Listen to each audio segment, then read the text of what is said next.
à côté du blé. Mes frères et sœurs, livrer le blé se ressemble.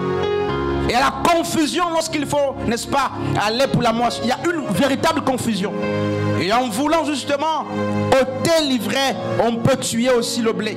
Et nous sommes dans nos églises. C'est vrai que la parabole parlait du champ qui est le monde. Mais aussi nos églises sont, n'est-ce pas, proportionnelles à la parabole, n'est-ce pas, de Matthieu chapitre 13.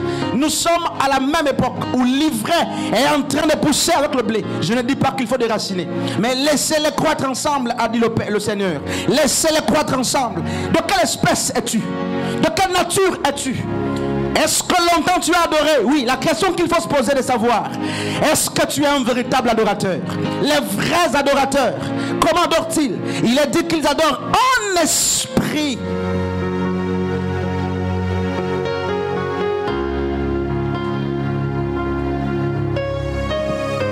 Donc Dieu l'adore en esprit.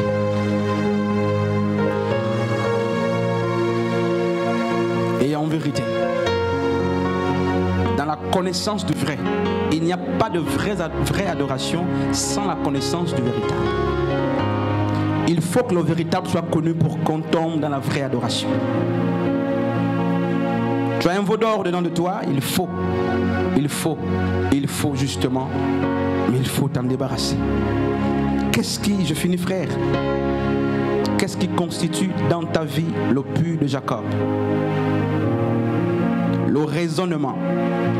Te voici rempli de dons, rempli de charisme, rempli, n'est-ce pas? Dieu t'a rempli comme les chrétiens de Corinthe. La Bible dit que les Corinthiens avaient tous les dons spirituels. Mais ils étaient toujours dans la dépravation des mœurs. Quand vous lisez 1 Corinthiens chapitre 5, on trouvait au milieu de l'impudicité.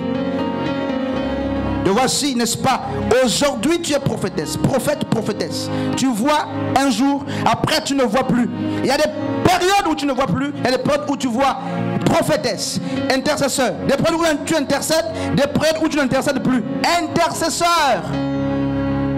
Donc il y a des temps où le ministère, il n'y a pas de ministère. Prédicateur, il y a des temps où tu ne prêches plus. Non, frère. L'adorateur doit adorer. C'est continu et continuel. Même si tu ne parles pas, tu prêches. Même si tu ne pries pas, tu pries. Le problème, c'est que même si ta bouche ne s'ouvre pas, un intercesseur est continu. Il est continuellement intercesseur.